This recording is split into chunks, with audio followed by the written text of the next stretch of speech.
د ستر واکمن په پاک او سپیڅلي نامه د پښتو ټلویزیون درنو لیدونکو السلام علیکم. په دې هیله چې خوشحاله اوسئ. واحد یار عبدالرحیم او تاسو ته په نننۍ خپرونه کې ښه راغلاست. زموږ د بحث موضوع په خپرونه کې دا ده چې د کابل ښاروالۍ ستونزې او حل لارې. درنو لیدونکو، د ولسي جرګې ځینې غړي د کابل ښاروال د لرې کېدو غوښتنه کوي او د کابل ښاروال په ناغېړۍ، فساد او داسې کړنو توروي چې نه دی توانېدلی چې د کابل ولسونو ته په سمه توګه ښاري خدمتونه وړاندې کړي. د کابل ښاروال بیا دغه خبرې نه مني او د ولسي جرګې د غړو دغه ډول خبرې د ده لپاره یوه توطیه بولي. دغه ستونزې په داسې وخت کې رامنځته کېږي چې د اساسي قانون غوښتنه دا ده چې یعنی د اساسي قانون په 141 ماده کې وایي چې ښاري چارې د تنظیم لپاره ښاروالي جوړیږي. ښاروال او د ښاري مجلسونو غړي د آزادو عمومي پټو او مستقیمو ټاکنو له لارې ټاکل کیږي. خو په افغانستان کې د اساسي قانون خلاف پرته له انتخاباتو تر اوسه پورې ښاروالان ټاکل شوي دي. دا چې د کابل ښاروال په خپله کومې ستونزې لري، علت څه ده چې د ولسي جرګې ځینو غړو د په وړاندې غبرګونونه ښودلي دي او له جمهور رئیس کرزي نه په پرله پسې توګه د کابل د ښاروال 99 د لرې کېدو غوښتنه کړې. تر اوسه پورې ولې جمهور رئیس کرزي له خپلې ژمنې سره بیا هم د کابل ښاروال په دنده پرېښی او خپل کار ته دوام ورکړی دی. او که چېرته د کابل ښاروال بیا هم په خپل ځای پاتې شي، د ولسي جرګې د غړو غبرګونونه به څه شی وي؟ د دغې موضوع د څېړلو لپاره سره په سټوډیو کې میلمانه دي د ولسي جرګې غړی ښاغلی موسی خان نصرت او همدارنګه د ولسي جرګې غړی ښاغلی انجینر صاحب خان، او په همدې توګه سیاسي کارپو ښاغلی انجینر مطیع الله خروټی هم را سره میلمه دی. هغه په لاره د هیله د چې راشي او باس کې ګډون وکړي. یادونه باید وکړم چې په پرله پسې توګه موږ د کابل له ښاروال سره اړیکې وکړې، خو ونه توانېدلو چې له هغه سره خبرې وکړو او راشي له موږ سره په دغه باس کې ګډون وکړي. تاسو ته ښه راغلاست یم، ستړي مه شئ. انجینر صاحب، لومړی تاسو ته راځو. څنګه چې څو ورځې د مخه د ولسي جرګې ځینې غړو او تاسې د کابل د ښاروالۍ مخې ته تحصن کړی و، اول ته تاسې ولیدل شوي، ستاسې ملګرو او تاسې د کابل د ښاروال په وړاندې ځانګړې خبرې درلودې. لومړی علت څه و، لامل څه و چې د کابل په ښاروال کې کومې هغه مهمې نیمګړتیاوې موجودې دي چې تاسې دې ته وهڅولې، تاسې مجبوره کړئ چې جمهور رئیس کرزي هم تاسې ویل کېږي چې غوښتنه کړې چې دی باید لرې شي، هغه نیمګړتیاو باندې که لومړی خبره وکړي؟ بسم الله الرحمن الرحیم. په لومړی سر کې تاسو نه زموږ قدرمن او صنفینه قدرمنو اوریدونکو ته نیکې هیلې او سلامونه وړاندې کوم. بالکل د تاسو د غوښتنې سره سم اصلي معناو ته راځو. موږ خو دا مشکل د ولسوال سره د څو کالونو را په دې خوا لاره، د 5 میاشتو نه را په دې خوا دا مشکل لږ جدي سو او په دې کې مو ولسمشر سره ولیدل، ولسمشر سره تعهد وکړ چې بیجنګ ته لاړ ده او موږ که اوس منفق کړو دا اداري مشکلات ایجادوي. نو کله چې د بیجنګ نه راغی دلته مغه ورځ به منفق کړي، چې کله دا د بیجنګ نه راغی په تعصب سره باید ووایم چې نه یوازې په خپلې وعدې له موږ سره څه خو د ملت سره وفا وکړي، دا وفا په جفا بدله سوه، په شای وټپاو او ورته ویې ویلې چې زه خپلې وظیفې ته دې ادامه ورکړه. له دې حالت نه چې موږ خبر شو، موږ سره هیڅ بله لاره نه وه بغیر د تحصل نه. د شپې په 11 بجو راوخوځېدو او د ښاروالي په پارک کې مو هغه وکړه.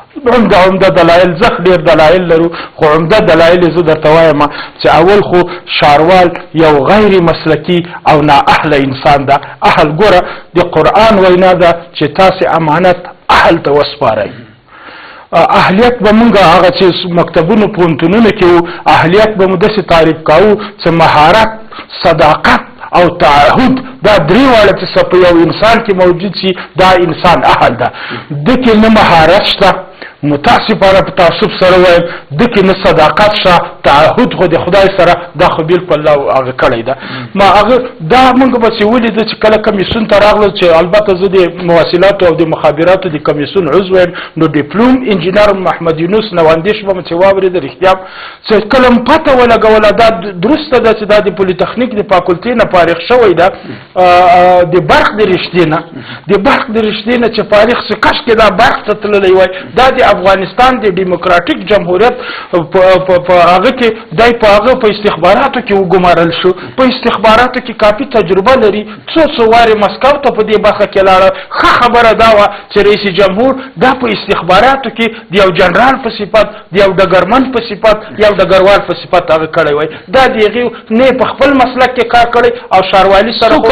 چې د ښاروال ده زه خو چې په دې زه خو دا څلورم کال د زه خو چې ولسي جرګې ته راغلی یم دی پکې هغه ده هغې نه مخکې ما د سره علاقه نه لرل زه په یو ډېره ناوخته ستاسو انجینر صاحب ورته پام نشي چې دا یو غیر مسلکي کس ده ځکه مخکې څومره چې موږ ته معلومه ده د ولسي جرګې ځینو کمیسیونونو په خپله باندې د کابل دغه ښاروال ته تحسیننامې تقدیرنامې یعنې ما په خپله لیدلي دي څنګه کېدلی شي چې دا ومنل شو چې یو ځل تقدیریږي او بیا پکې دغه هغه سره زه چې راغلی یم د ما دغه د ذاتي څلورم کال شروع کېږي په ولسي جرګې دې ته هغه نه تحسیننامه ورکړې نه تقدیرنامه ورکړې مګر چون د مشرانو جرګې کې زمونږ مشران دي حتی د هغوی مشر ماته د کاکا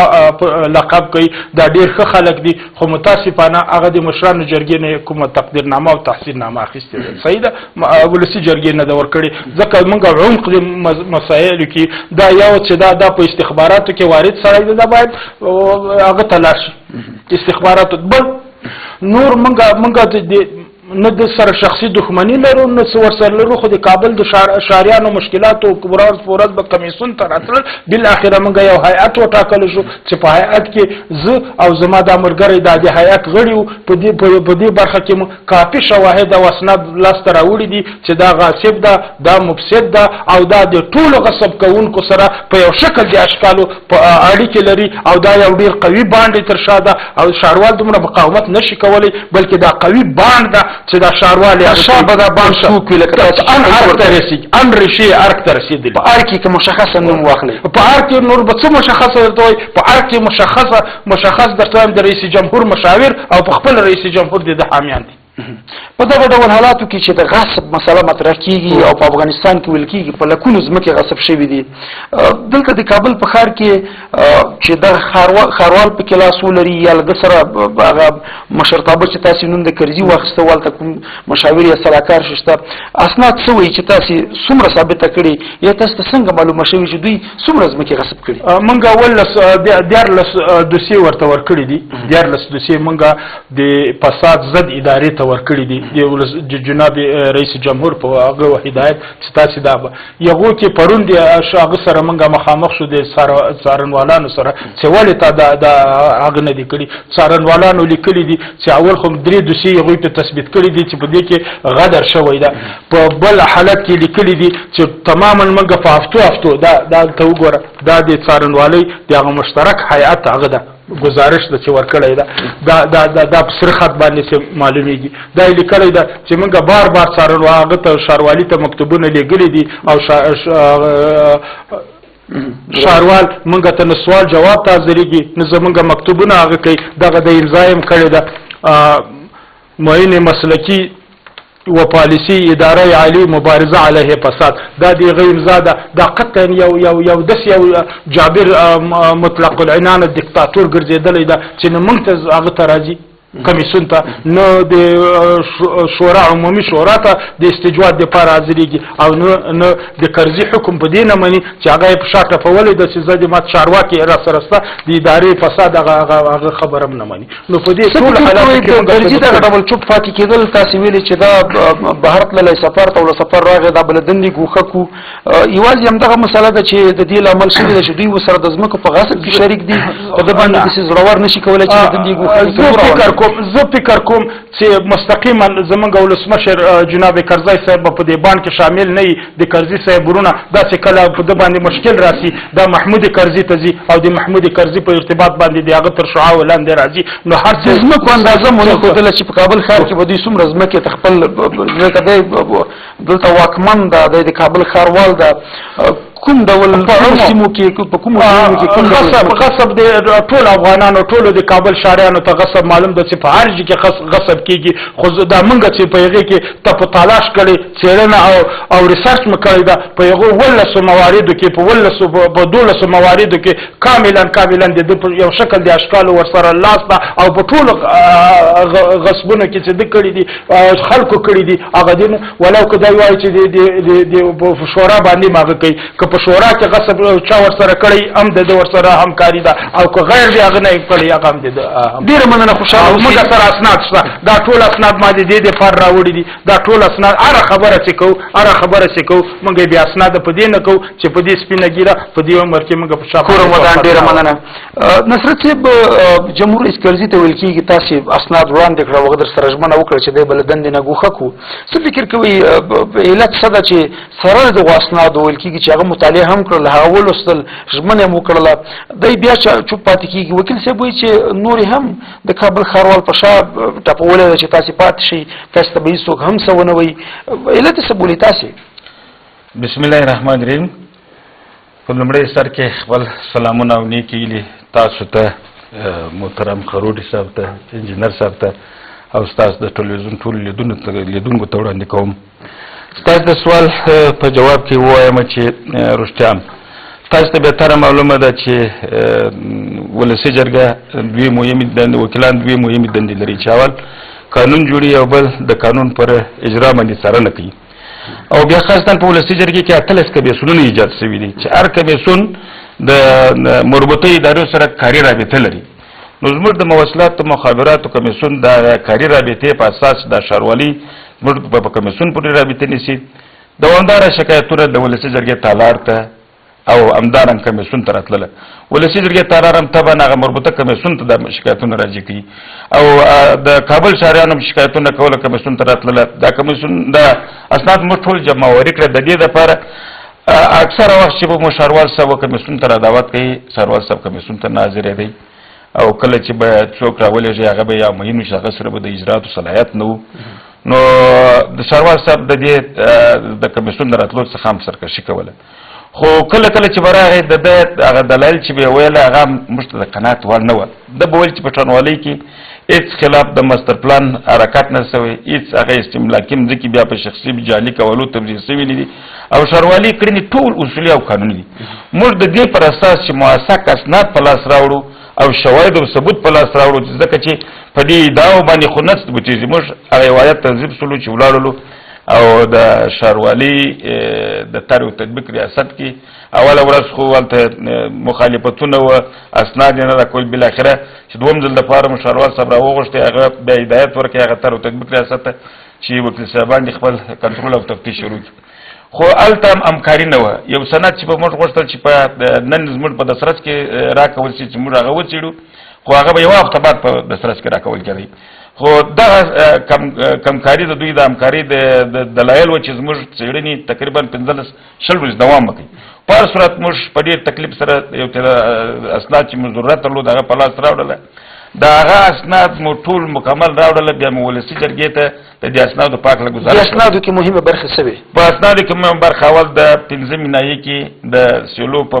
مخامخ باندې دلته ځمکه ده چې دغه ځمکه د دې سیلو د مخامخ نه چې دلته د ملي بس ساحه شروع کېږي بیا د پولیتخنیک ته چرای پورې دا مځکه ټوله استملاکي مځکه ده دا اشخاص او افراد یو کې ویډیویي کسیټ شته چې د نورزاد صاحب ښاروال په وخت کې د مرحوم داود خان په وخت کې هغه نورزاد صاحب ښاروال دغه مالکین د مځکې راغوښتي دي د هغو نه یې پوښتنه کړې ده هغه یې ټول اقرار کوي چې دا ځمکې زموږ وې او موږ استملاک کړي دي موږ د دې ځمکې په مقابل کې نورې رهایشي نمرې ترلاسه کړي دي یا مو خپل قیمت د مځکې اخیستې دي مځکه نور د دولت ملکیت دی خو کله چې نوادې صاحب راځي همدغه استملاکي مځکې بیا په جهل کولو باندې په هغه سی حالت کې چې د ښاروالۍ بعضې د ټیم کسان چې دي هغه ورسره شریکېږي یو بلاک واغه جعلي قوالی والا تورکی یو بلاک ځان تاخي بیا دغه په شخصي جعلي قوالو باندې نه دا چې په دولتي نامه په شخصي نامه باندې بیا ته مرایل کیږي او په دې باندې بلاکونه جوړیږي چې دغه ځمکې چې موږ ورغلي دغه آیات د نږدې څه مې لیدلي دي که دا مځکه اول خوا ویډیوي کسیټ هغه په ارشیف کې د ښاروالۍ موجودی او زموږ سره هم کسیټ ته هغه وکتل چې دا ټول شل ثابتوي د نوزاد صفوه کې بیا په دا اوسني حالت کې دغه د طرح او تطبیق رئیس چې یاسین نومیږي دغه په وخت کې اسناد دلته زموږ سره موجود دي چې هغه ویلي چې دا مځکه دولتي ده خو بیا دغه سړي په امضا باندې بېرته په شخصي جعلي کولو باندې په شخصي نامه باندې توضیح کېږي دا مځکه موږ ولیدل د نږدې څخه چې هلته اوس هلته چوپروشي وو سنګپروشي وو دا شان هلته خلک کار باندې کوي دا خلکو ته هم تعرفې ورکول کېږي د دغه مځکې د اجارې په مقابل کې پیسې بانک ته ویلي تعرفې زموږ سره موجود دي سره چې دا ثابتوي دا مځکه دولتي ده شخصي ملکیت نه دی خو نواندې صاحب د خپل ټیم سره ملګری او دغه بلاکونه بیا په شخصي نامه باندې خلکو توضیح کوي ځان ورسره شریکوي د یو بلاک په ځای باندې 2-3 بلاک ورکوي یو بلاک هغه ته ورکوي 2 ځان ته چې یو موارد یې دا یو موارد دا درته نور زه په دې باندې موارد ډېر زموږ سره شته چې موږ د خپل تفتیش نظارت په دوره کې ما دا ټول تقریبا 15 دوسیې موږ جوړ کړې یو برخه د پښتنې همدغه و چې جمهور رئیس کرزي ته داسې ورغلی هغه ژمنه وکړه چې دی به له دندې نه ګوښه کې کله چې له سفر نه راغی وکیل صاحب ویلي چې دی نور هم په شا ټپولی یعنې دی نور هم زړه ورکړی ده او دی کېدی شي بیا هم په خپله دنده پاتې شي یا دا ده چې ستاسې کمیسیونونو ته در نه شي هغلته ځواب ونه وایي یا کوم معلومات چې تاسو ترې غواړئ دلته علت څه ده چې جمهور رئیس کرزي په ده باندې ډېر کلک ودرېږي ما خو ستاسو سوال مخکې هم دا و ما غوښتل چې لنډ جواب درکړم خو څه مې توضیح په دې خاطر درکړه چې تاسو ته روښنایي درکړم چې دغه مسایلو چې موږ رښتیا موږ رئیس صاحب جمهور چې وغوښتلو هلته ورته ورغلو اول خو مخکې موږ اسناد ورته ورکړل هغه اسناد د ارتشا او په ضد مبارزې دفتر ته وسپارله هلته مختلط آیات وټاکل شو د څارنوالۍ د ریاست امنیت او د ارتشا او فساد په ضد باندې ادارې د خوا څخه هغه آیات هم دا دوسیې څېړلي دي هغه آیات سره چې زموږ ملاقات شوی دی هغو ثابته کړې ده چې 4 5 6 7 دوسیې دا موږ ثابته کړي چې په دې کې اختلاس شوی دی په دې کې سوء استفاده شوې ده دا مستند شوي دي خو کله چې لکه مخکې چې انجینر صاحب تاسو ته هغه سند ورسول هغه ادارې استلامونه ځینې کړي چې دوی استلام ته باید جواب ووایي هغو ته هم جواب نه دی ویلی هلته هم حاضر شوی نه دی خو غرور کوي سره نه حاضرېږي دا چې شاته خو طبعا موږ رئیس دولت ته چې دا دوسیه هم وروړلې رئیس دولت وویله چې که چیرې د دې دوسونه 2 دوسیې هم ثابتې شي نور به زه د ښاروال د دندې نه ګوښه کوم په دغه اسنا کې انجینر صاحب یو غږ پر وکړي انجینر صاحب چې ما په څنګ کې دلته حضور لري انجینر صاحب غږ پر وکړي چې د یوې کلمې خبرې ما ته وخت راکړه رئیس دولت ورته چې مهرباني وکړه ول نور چې دا ښاروال څه کړي دي چې نه دي کړي او هغه اسناد چې موږ ته وړاندې کړي چې موږ په دې یقین یو چې دا ټول ثابت دي اسناد موثق اسناد دي چې اختلاف صورت نیولې دغه د پولیټکنیک د مخ سړک چې تاسو وینئ چې په دې باندې 8 میاشتې یو کال د ښاروالۍ ماشینري پرسونال او نه پوهېږم چې 1 کیلومتر به په 2 میلیونه باندې دا جوړ شوی دغه یو کال کار پې وسو خو د 2 میاشتې په تېرېدو سره دا سړک بېرته خراب شو او دا درېیم ځل دی چې بېرته پنه کېږي آیا په دغه کې اختلاس نه وینئ په دې کې د ښاروال کمکاري نه وینئ د دې کې د بې کفایتي نه وینئ رئیس دولت ورسره وویل چې دا منم نو زه نه پوهېږم چې رئیس دولت د دې په کوم ځای باندې ټول مدان تاسو ته بیرته راګرځو انجینر صاحب تاسو ته ښه راغلاست یم ستړي مه شئ څرنګه چې ما ته معلومه ده تاسې د مخابراتو او مواصلاتو په کمیسیونونو کې سلاکار پاتې شوي یاستئ تر ډېره بریده دغه مسله هم داسې یو تخنیکي مسله ده چې ستاسې په مسلک پورې اړه لري څه فکر کوئ دغه کومه ستونزه چې د ولسي جرګې د ځینې غړو او د کابل د ښاروال تر منځ را پیدا شوې ده دوی وایي چې دا یو غیر مسلکي شخص ده تقریبا 15 کلونه زیات کېږي چې دی ښاروال پاتې شوی په خپله د کابل په ښار کې دوی وایي چې ځمکې غصب کړي دي په خپله د ارګ ماڼۍ کې لوړپوړي چارواکي د سره لاس لري یعنی د دغه ښاروال کړنې تاسو ته څنګه ښکاري څنګه ارزوي تر کومه بریده د واقعا د هغسې یو مسلکي کس په توګه باندې ګټور تمام شوی ده او ولس ته هغه خدمتونه ترسره کړي کومه چې له ښاروال نه هیله کېږي جناب عبدالرحمن صاحب سر کې خپل سلامونه تاسو ته جناب محترم انجینر سنجار صاحب ته وکیل صاحب ته وړاندې کوم او معذرت غواړم چې تاسو ځنډ شو او ځان هم دلیل لري خلکو ویلي وایي د انتخاباتو وضعیت خراب کړی نه بزنس ده نه خلک ګرځي نه بازار کې چکر ده نه بله یا صاحب تاسو وویل لکه اختر غوندې بیرون بیروبار ده موټرې دي صاحب آخري ماډل موټرې خلک دي باورم چې نه سنې افتقاق زه مکران دي چې پورې راغلم نو دا تبلیغات چټي ده چې خلک انتخاباتو کې سره اخیستي وي وضع ګډوډه او خلک نسته ښار ته یعنې ستونزه نشته ستونزه هیڅ نشته داسې یو د سبا مې لیدلی داسې یو بیروبار ده فقط وایي چې اختر ده په هر حال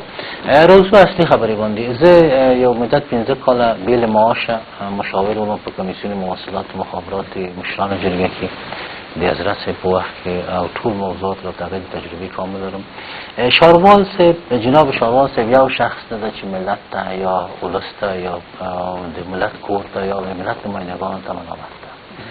بلکې ټیم ملامت ده اول خو پوری د اساسي قانون په خلاف د شاروال مقرریدل خلاف قانون ده اول ورځ باید وکیل صاحبانو غږ پورته کړی و شاروال مطابق قانون باید انتخابي اوسي نه انتصابي دا یو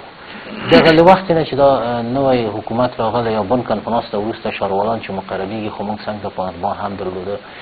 شاروال خو خیر په اساس د روابط یا په اساس د مصلحتو انتخابي و نفسو بدین سو اما ګوري په میلیون‌ها دلار از اصلاحات اداري خدمات ملکی کې لګیږي په نامه د پیارار شاروالی کې پیارار وجود نه لري د اشخاصو د روابطو په اساس رئیسان مقرریږي د سلیقې په اساس مقرریږي د قوم په اساس مقرر شوي دي تاسو ورسې له موینانو شروع کې تر کاته پورې سوابق وګورئ تر رئیس د نواحي پورې ټول مسایل پورې منفي بعضې اشخاص افراد چې سره دغه دا دومره عمده ستونزه ده یو مسله چې دلته د اساسي قانون تاسو اشاره وکړه زموږ په سوالونو کې هم شته د اساسي قانون 140 ماده همدغه خبره کوي چې شاروال باید د عمومي پټو مستقیم رایو د ولس پر رای باید وټاکل شي دلته د جمهور رئیس هغه هدف څه ده چې په دغه ډول حالاتو کې د هغوی د حکم له مخې ښاروالان ټاکل کېږي او بیا په دې وخت کې د ولسي جرګې هغه څه باید کړي وای چې په دغه وخت کې ودرېدلي وای او د کابل د ښاروالو د دوی ترمنځ نن دغه ستونزه نه وای جناب درنبه صاحب ما ویلې ښه جمهور رئیس د دریو قواو رئیس ده صلاحیت لري د خپل صلاحیت په اساس استفاده نه لري ښاروالي ورته انتصاب کړي اما دلته ملت ته د ملت نمایندګانو ته لازم و چې ښاروال باندې غږ وکړي چې وروره نظریاتي پیارار د شروع کړه کار د حل لپاره وسپاره اصلاحات اداري په میلیونونو ډالر ټول موسساتو کې دا پیارار کېږي ته کوم هغه چې مثلا دا جدا اداره ده جدا مثلا یو مثلا ګورې یوازې ستونزې په ښاروالۍ کې د غصب مثلا د روز مسلکي تاسو نه کابل ښار ماستر پلان جوړ شو ماستر پلان ناقص ده دغه تلویزیون کې ما لس وارې ویلي ما جواب پامت کردم امضای نه کې چې ناقص ماستر پلان ده پارلمان ته لاړم پارلمان کې مې چیغې وهلې چې ماستر پلان پرې نه دی چې امضا سي ماستر پلان په 80 میلیون ډالر یو دفعه جوړ شو په امجانو باندې هغه بیا پاتې شو بیا د سازش په اساس جایکا سره ما په معامله شو 15000 ورقې پکې چاپې شي جوړ شو چې هغه ورق باندې زه انجینر څه پیږي نور خلک نه پیږي پیږي چاله چیرته ده په دې چې انجینر صاحب مسلکي سړی راځم هغه چې چل ماستر پلان جوړ شو او حتی د اداري امور په جلساتو کې د ولایت په نمایندګي زه عالم شاروال سره تر اخره پورې به داسې شروع دغه ماستر پلان چې شته جوړوي ټول ته معلوم ده خصوصا وکیل صاحبان ناستي دوی مشران دوی په مخ کې د قوانینو خبرې کول ماتم غار د شرم د دوی خپل مشران دي په یو محل کې دوه اداري واحد کفر مطلق ده د قانون خلاف ده تاسو هم اوس ورسئ په خوان کې نایب شاروالۍ د ولسوالۍ ده د سبز کې نایب شاروالۍ د ولسوالۍ ده په شاراسیا کې نایب ولسوالۍ ده شاروالۍ ده په شکردره کې نایب شاروالۍ د ولسوالۍ ده بګرامۍ کې درې نایدي او ولسوالۍ ده په یو اداره کې یو هغه کې یو واحد اداري موجود شي بل اتلسم نلسم شلم یوشتم دوشتم نه خلاف د قانون اساسي ایجاد شوی د اساسي قانون د نوې ماده د حکم کوي چې اداري واحد چې جوړیږي پارلمان تصویب ماستر پلان کې دغه نواحي فرمان کې نه شاروالۍ ځای کې چې غصوز مکه نور پاتې دغه غصب شي کمربند کابل ښار چې شین کمربند پیتاو ده هغه کمربند دی په توزیع کې برابر کړی دا نیمګړتیا د ماستر پلان چې ما نیوکه وکړې عین په اداري امور کې جناب امام صاحب اداري امور راوړي چې ځینې ښاروالۍ نماینده ویلي دا ټیټ رتبه سړی لېږلی ده موږ د لوړو خلکو په سویه جلسه کوو ما زه چې رتبه د سویه نه جګه ده زه د کوم دا خلاف دی هغه خیر دا یو نه مې کړو دوه اساسي نیمګړتیا ښاروالۍ کې موجود وګورئ ښاروال کابل د نیوي کابل ښار په ارتباط مکلفیت مسئولیت لري بورد فشار کابل جدید جوړ د پدې دور کې بورد مشر په خور سلا صاحب اوس جناب انجینر صاحب پښتون ده دا بورد کې د څو وزارت خانو مینان ناس د کابل کفایت نه کوي د نفوس لپاره دا باید باریکاو ته نیمه د ولسوالۍ قرهباغ نه قرهباغ او د سبز دغه یو ساحه ورته انسان دغه ته باید انتقال شي په دې کې شورا 0.5% همکاري نه کوي حتی وای دغه اداره مسؤلیت جوړي یقینا وای دغه اداره په رسمیت نه پیژنم ګور شورا سم ممکن زما خبره ووري یو مجلس روان وای دا اداره په رسمیت نه پیژنم دا اداره په میلیونها ډالر ته ګورچا کړسوي نه ګوري بل مثلا شورا کابل USAID او جایکا د څه په خپل معاشره کې ونیو چې دغه ځای چې مثلا دغه اساس استډیو نه زغورم دا فرش کوم لاس متر شکوم به فرشوم داسې پروژې کې راغسوي دا سړکونه تاسو وګورئ زړو مکرانو سړک خصوصا د کابل نه د شاوخوا د شکولو سړک نه و یا د مطبوع مخامخ چې دا سړک شکول شوی دی تاسو باور وکړئ ورسې دا یو کامران خو لري ته وګورئ او شکوي ګلیسر شوی په کې شاولای دا هغه د خټې چې د سر په منځي تیږي پیاز هغه استعمال کړه دا قیمتي دی ګوره ایران او پاکستان هغه رانوړي چمپوره ته جوړي زه دومره بیا هم سړی دلته مفتی د غلا پیدا کړو د تیږي پیاز مرو خخمه کې په سمټ باور دا بل مسله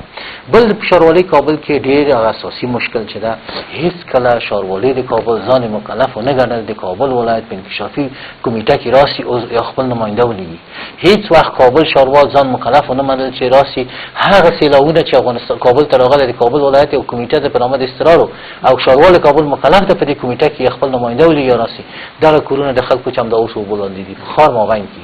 دغه مړي چې اوس کابل سین پیدا کیږي او ګرځي ټول توجه معطوف هغه کې د بدخشان هم زما او تورونه زما افغانستان ده اما هم د اوس هغه مړي چې ورکتي په ګلدره کې هم دغه وړي چې پرون بیګا چې په بګرامي ولسوالۍ کمرې کې سیل راغی دغه ټول دا خو انسانان دي ګوري په خپل د اساسي قانون د غوښتنې سره سم چې خاروال نه ټاکل کیږي فکر نه کوي چې په خپل جمهور رئیس کرزي لومړی اساسي قانون مات کړی هغه تر په لاندې کړی هغه ته احترام نه کړی اساسي قانون غواړي چې خاروالي انتخابات باید وشي په ولسوالۍ کې باید انتخابات وشي دغه مسله دوی له پامه غورځي څه فکر کوي چې دغه د اساسي قانون نصارنه یا په خپل باندې حراست د اساسي قانون نه څه مطلب لري چې جمهور رئیس په خپل په دغه حالت کې وي بل نور څه جناب درنسي صاحب د اساسي قانون معتول یوازې د شاروالۍ ته په حیثیت کې نه رسول اساسي قانون هغه معتبر قانون مورد چې څو ورې د عقل خوانه په خلا نشي د پارلمان په عقل په خلا نشي د مشران جرګې په عقل په خلا نشي په هر ځای کې اوس بعضی نور مسایل چې بحث نه لاړ شو د فرامین دغه واخر کوي چې خلاف د قانون اساسي مسله اساسي دلته چې اوس موږ بحث په شاروال باندې شاروال کابل په اساس دغه صلاحیتونه چې رئیس جمهور لري غواړي مثلا د نور څه انجینر څه توجه چې د ورس شاروال د کابل دا صلاحیت درته اما خواهش دا تقاضا ده چې زمانه چې دا رئیس جمهور صلاحیت لري دا صلاحیت کې نه دی ته پیارار مکوه ته بیا د خلک متوقع په حساب د قانون اصلاحات اداري خدماتو کې بل مسله اساسي ده چې د غصب د ځمکې مسله کې ګوري واځي د ځمکې په غصب کې جناب محترم شاروال صاحب لاس نه درلو بلکې ډیر نور خلک نه تنها په کابل کې د کابل په شاوخوا کې ځمکه په غصب کې لاس لري نو دا د څه کې چې موږ یوازې د ځمکې غصب مسله وکړو هغه میلیون ډالر چې میلیارډ ته نږدې د کابل د بازسازي په خاطر چور کړ شوی د USAID او د جای کاله خونه فقط جناب وکیل صاحبان دغه باغ کی پیگیری کی پیدا کی خود په خود نظر هغه ته چې په خپل پات معنی کې ځینې کسان تر شا ولاړ دي او شاروال لري کېدل نه غواړي په دغه ډول حالاتو کې بیا څنګه به وشي چې شاروال ولستخد حضرت سید ضیاء مبارکي وکیل صاحبان ته د ملت کور ته ورکوم چې اولین دفعه او د تقریبا شاروال د کابینې کړه د سیاسي پوسټ یو سیاسي سړی محکمې ته کاش دا ډیر ښه ده اوس وکیل صاحبان د دلته چې خیمه وهلای ورسي بعضی نور ځایونه زه نقل ورکم د لوی سالمات صاحب شاوخوا کې هلته وګوري چې څه حال ده آیا شاروال هلته تماس نیسي که نه نیسي نور ځایو کې وګوري چې څه خبره ده بنان اوس چې پښې لوسې کړې نو چې سمې لوسې کړې نو سم ملت درنه غواړي چې وروره په قدر چې لوس که اوس دا دی چې دې کې چې کامیاب سي پارلمانه وکیل صاحبان دې کار چې کامیاب سي سبا مفسد وزیر محکمه کوي سي سبا مفسد والی محکمه کوي سي سبا مفسد موینم او کداغه نه خطا سوي نو زمونږ ایمان ډیره مننه انجینر صاحب راګرځو اوس یو ولنده دم لرو د دمیر صاحب ته باست راګرځو